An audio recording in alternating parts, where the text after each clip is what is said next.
Bonjour à tous. Alors aujourd'hui, je vous propose un exercice assez classique sur les intégrales. On va étudier les fonctions hein, et leurs intégrales. Ces fonctions, c'est x puissance n fois exponentielle 1 moins x dx. Et on va les intégrer sur 0,1. Donc ça forme une suite. Et cette suite, elle est plutôt intéressante.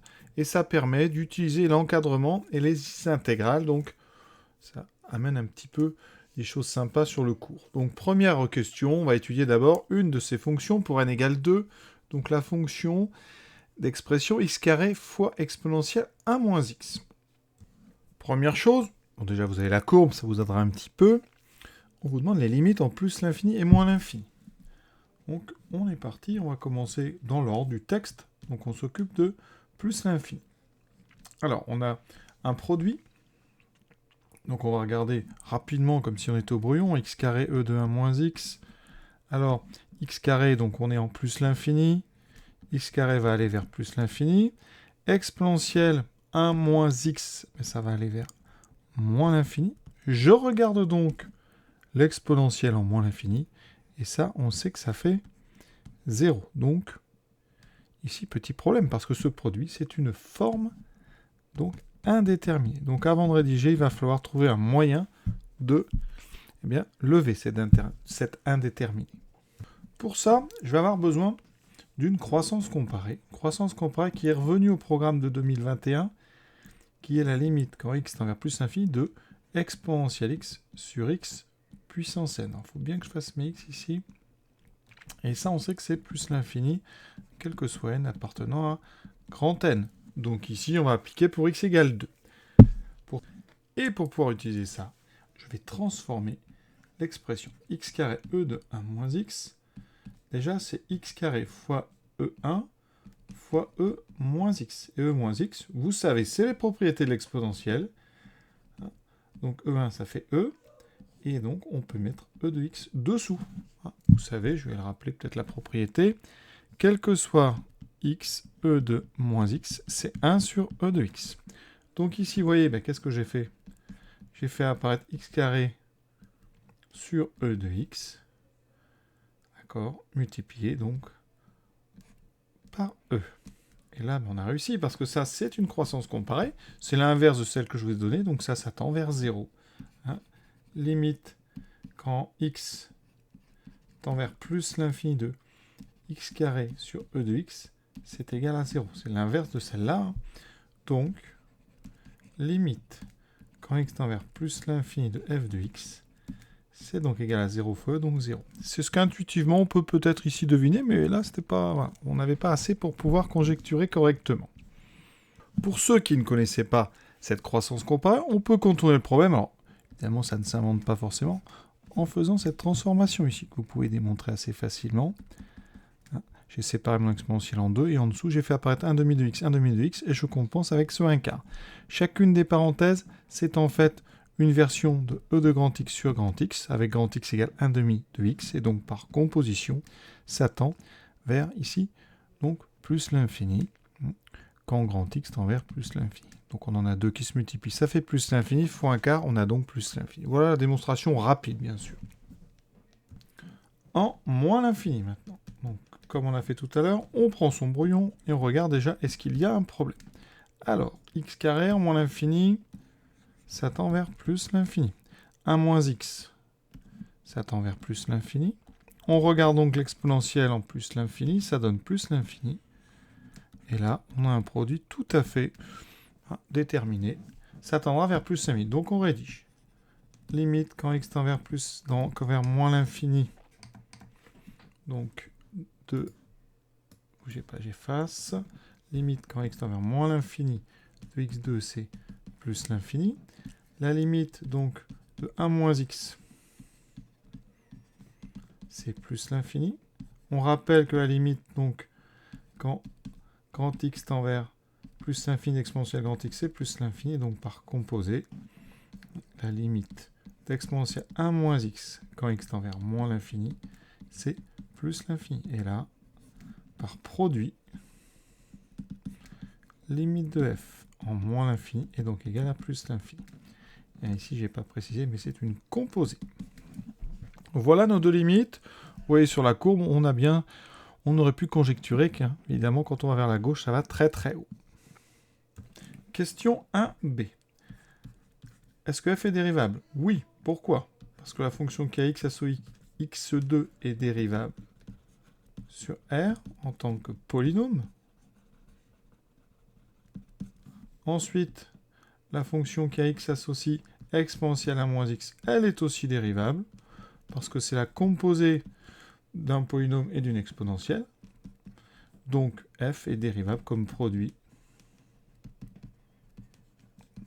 sur R, entre parenthèses, produit de deux fonctions dérivables sur R.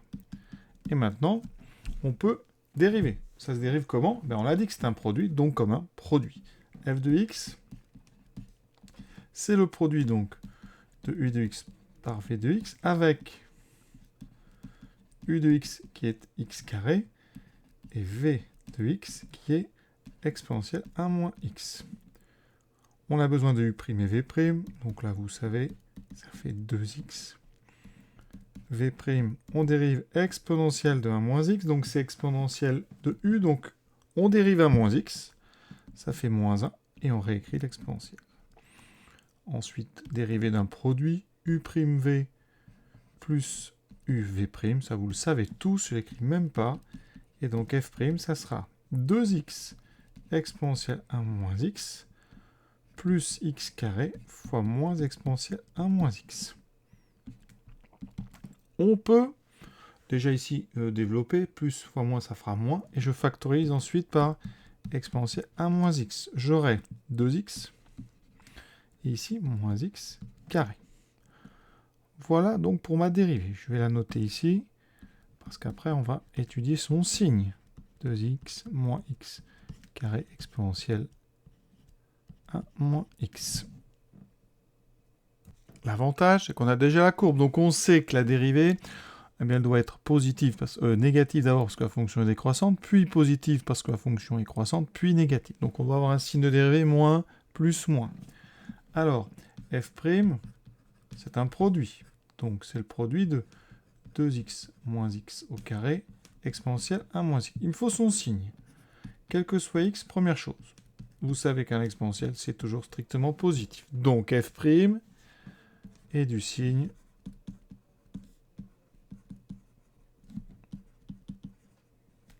de 2x moins x carré. Comment trouver son signe? Alors, deux méthodes. Tout d'abord, vous avez un trinôme devant vous, mais qui n'a que deux termes. Donc on peut factoriser ici par x. Donc je factorise par x, ça fait x fois 2 moins x. Donc j'ai tout de suite les deux racines, 0, et ici, vous voyez, ça s'annule en 2. Donc 2 racines, 0 et 2. Donc le signe est tout trouvé. Ça on prend vraiment 2 secondes. C'est un polynôme qui s'annule en 0 et en 2. Donc 2x moins x2. Ici, on aura donc du signe du coefficient de x carré, donc moins 1 à l'extérieur, donc moins à l'extérieur, plus. Donc on a bien moins plus moins. Vous voyez, première chose. Autre méthode, pour ceux qui ont un petit peu de mal à factoriser. Voilà votre trinôme, moins x2 plus 2x plus 0. Donc a égale moins 1, b égale 2, c égale 0. Vous calculez le discriminant. B carré moins 4ac. Alors ici, c vaut 0. Donc 4ac vaudra 0.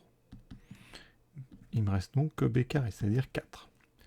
Donc on a un delta positif, 2 racines. La première, moins b, moins racine de delta, donc moins 2, sur 2a, donc 2 fois moins 1, moins 2.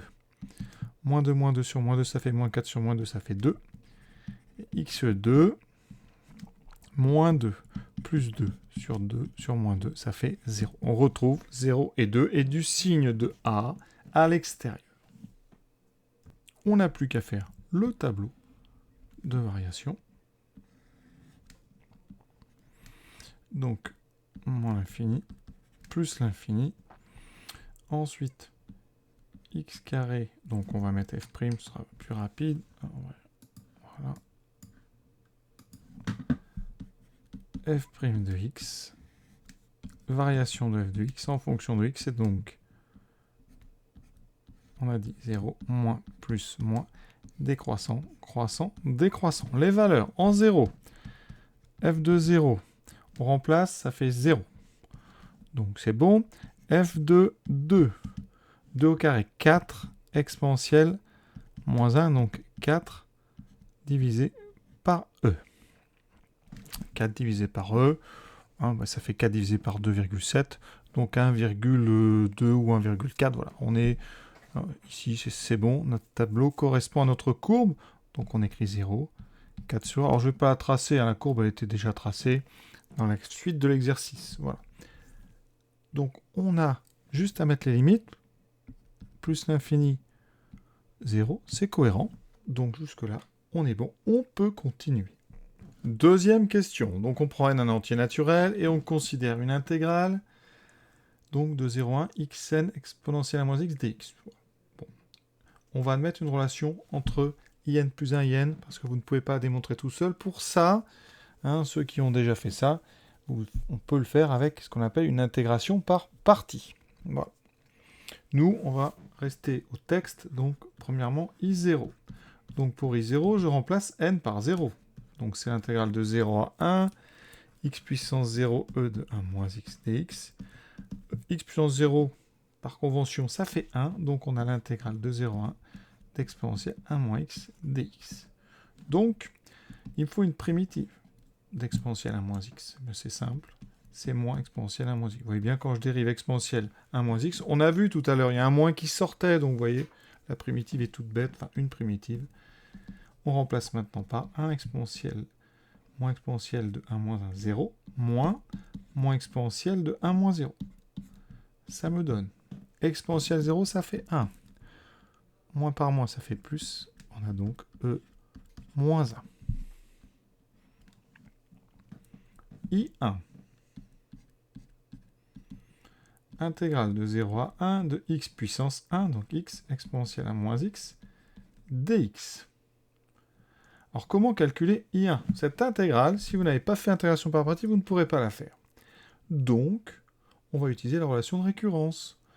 Hein, donc, on sait que pour tout n, in plus 1 vaut n plus 1 in moins 1. Donc, je vais utiliser cette relation pour n égale 0. Vous aurez à gauche I1 qui va être égal à 0 plus 1, donc 1 fois I0 moins 1. Donc I0 moins 1, c'est-à-dire E moins 1, donc E moins 2. Jusque-là, ça va. Et maintenant, eh bien, on vous demande I2. I2, c'est encore pire, l'intégrale, il y a un x carré. Donc on va réutiliser une autre fois cette relation de récurrence, mais au rang suivant, pour n égale 1, qui me donnera I2 égale 1 plus 1, donc 2I1 moins 1. Donc 2 fois E moins 2 moins 1, ça fait 2E moins 5. Vous voyez, comme ça, on peut calculer I3, I4, I5, etc., puisqu'on a une relation de récurrence qui permet d'aller d'un terme au suivant. Maintenant, donner une interprétation graphique du nombre I2. Alors, qu'est-ce qu'on sait? I2, c'est l'intégrale de 0 à 1 de x carré e de 1 moins x. D'accord? Or, sur l'intervalle 0, 1, x carré c'est positif, e de 1 moins x aussi. Donc, cette intégrale, eh bien, ça correspond à l'aire, en unité d'air, bien sûr, à l'aire en unité d'air du domaine, donc, du domaine, hein, donc sous la courbe. Sur, donc, 0, 1.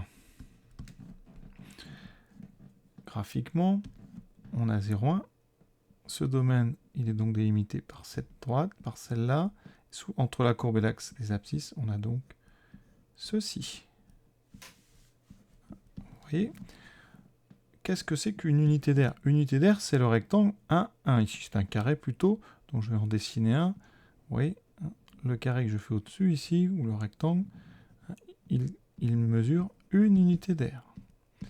Donc, nous, on est à peu près sur, on va dire, un demi. Qu'est-ce qu'on avait trouvé pour I2? 2E moins 5.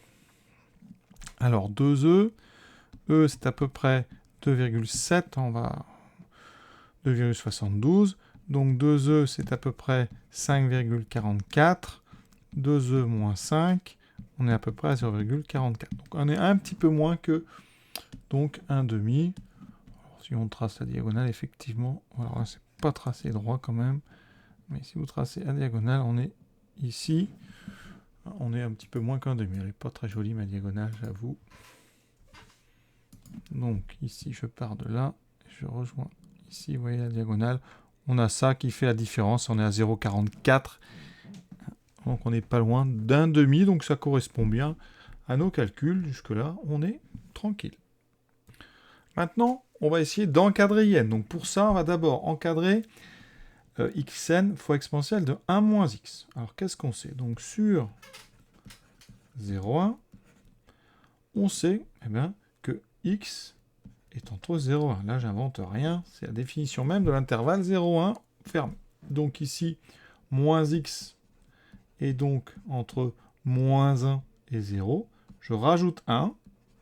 Donc je serai entre 0 et 1. Donc effectivement, vous voyez, c'est étrange, mais si x est entre 0 et 1, 1 moins x est aussi entre 0 et 1.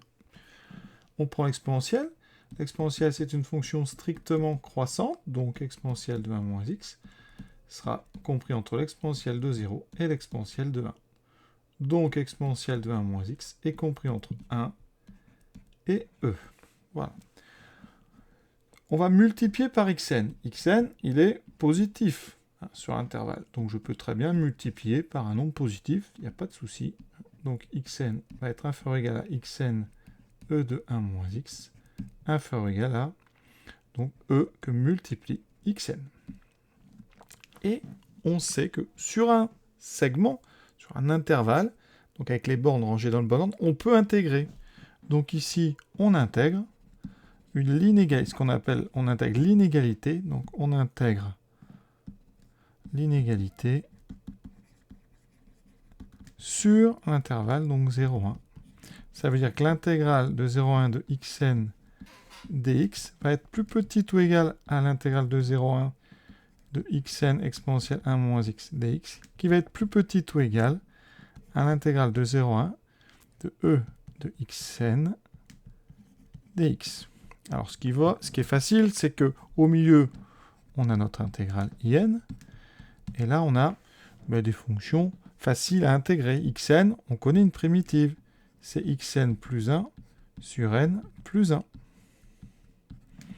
Et ici, le e, on peut le sortir par linéarité. On aura e que multiplie la même chose. On a la même primitive ici. Voilà. Donc, je remplace par 1. Ça me fait 1 sur n plus 1. Je remplace par 0, ça fera 0. Donc, on obtient ceci. In est entre 1 sur n plus 1. Et ici, e que multiplie 1 sur n plus 1, c'est-à-dire e divisé par n plus 1. Voilà l'encadrement qu'on a trouvé de in. Très intéressant cet encadrement. Parce que maintenant, on va pouvoir l'utiliser pour trouver la limite de n avec le fameux théorème des gendarmes. Comment je fais? Vous savez que quand n tend vers plus l'infini, 1 sur n plus 1 tend vers 0. Donc e sur n plus 1 aussi, parce que c'est e fois la même chose. Donc ici, qu'est-ce qu'on a? On a les termes de la suite in qui sont encadrés par deux suites dont les termes vont vers 0. Ça, c'est ce fameux théorème des gendarmes. Donc là, ça tend vers 0. Ici, vers 0. Donc, théorème d'encadrement, passage à la limite dans les encadrements. Théorème donc des gendarmes.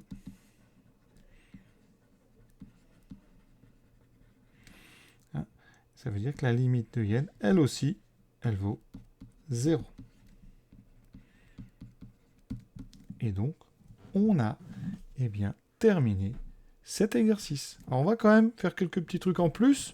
Tout d'abord, on va regarder sur GeoGebra cette limite ici. On va voir un petit peu avec un... Je vais fabriquer un curseur pour montrer que ça tend quand même vers 0. Donc, voici GeoGebra, vous voyez. Donc, je vais me placer vraiment sur 0,1 parce que c'est ce qui m'intéresse. Ensuite, je vais créer un curseur. Donc, ici, curseur, je le mets ici. Et je vais l'appeler n. Et je vais lui donner des valeurs entières. Donc, de 0 jusqu'à, on va mettre, je sais pas moi, 50. Vous voyez, quand je vais bouger ce curseur, regardez, la valeur de n bouge. Par contre, il faut que j'aille de 1 en 1, je n'ai pas bien paramétré. Propriété, vous voyez, l'incrément ici, c'est ici. On ne le voit pas, j'aurais dû mettre un petit peu plus à droite. Il faut qu'on voit, vous voyez, ce qu'on appelle l'incrément. ici, je dois aller de 1 en 1. Voilà. Je valide. Et vous allez voir maintenant, quand je bouge, mon curseur, il va de 1 en 1. Voilà. Ensuite, je vais créer ma fonction. Donc, x puissance n multiplié par exponentielle de 1 moins x. Voilà, je la valide. Pour l'instant, j'ai x puissance 0. Ensuite, je fais l'intégrale. Donc, je tape int. Ensuite, intégrale donc, de ma fonction qui s'appelle f entre 0 et 1. Je valide. Voilà. Vous voyez, cette zone, c'est mon intégrale. Pour l'instant, elle vaut 1,72. Effectivement, e-1. Maintenant, je vais bouger mon curseur. Et vous allez voir, alors je vais agrandir un petit peu ma zone, que vous la voyez bien. Voilà. Et vous allez voir que quand n grandit, la fonction évidemment change. Oui. Donc là, j'ai l'intégrale pour 1. Vous voyez que petit à petit, eh bien, on a l'air qui devient de plus en plus petite. Oui. Quand n égale 28, 30, 31. Voilà. Donc voilà. Hein, et on a démontré que cette aire, eh bien, elle tend vers 0 quand n tend vers plus l'infini. Donc voilà la vision qu'on en a avec GeoGebra, très intéressante.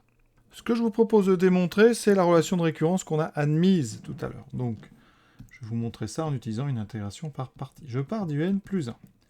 Donc, intégrale de 0 à 1 de x puissance n plus 1 exponentielle 1 moins x dx. Alors, je ne vais pas la rédiger rigoureusement, mais ici, donc, on va dériver xn plus 1. Ça fait n plus 1 fois xn. Je cherche une primitive d'exponentielle 1 moins x, donc je l'ai dit moins exponentielle 1 moins x, et j'applique mon intégration par partie. Alors je peux le faire parce que les quatre fonctions en présence sont dérivables, donc je trouverai dans les crochets le produit des deux primitives, donc moins e de 1 moins x fois xn plus 1, donc ça fait moins xn plus 1 e de 1 moins x, entre 0 et 1, moins l'intégrale de 0 à 1 du produit des deux fonctions jaunes ici. Donc comme il y a un moins là, ça va me transformer ce moins en plus. Bien sûr, hein, il faut que vous ayez appris à intégrer par partie pour comprendre ce que je suis en train de raconter. J'ai mis plein d'exercices à la fin du livret pour ceux qui veulent. Hein. Et voilà. Donc ici, donc, on fait notre crochet, on remplace par 1, donc moins 1, donc moins exponentielle donc de 1 moins 1, ça fait exponentielle 0, moins donc 0, donc ça fera moins 1. Ensuite, plus, alors le n plus 1, on peut le sortir par linéarité, et vous trouverez l'intégrale de xn de 1 moins x dx, c'est-à-dire in. Donc, eh bien, vous voyez que in plus 1 est égal à donc n plus 1 fois in moins e0 qui vaut 1, donc moins 1. Ça marche pour tout n appartenant à grand n, il n'y a pas de souci. Donc, vous voyez, ma relation de récurrence est assez simple à montrer avec ce qu'on appelle donc une intégration par partie. Voilà, cet exercice, il est à présent terminé. J'espère que ça vous a plu. Je vous souhaite une bonne fin de journée à tous.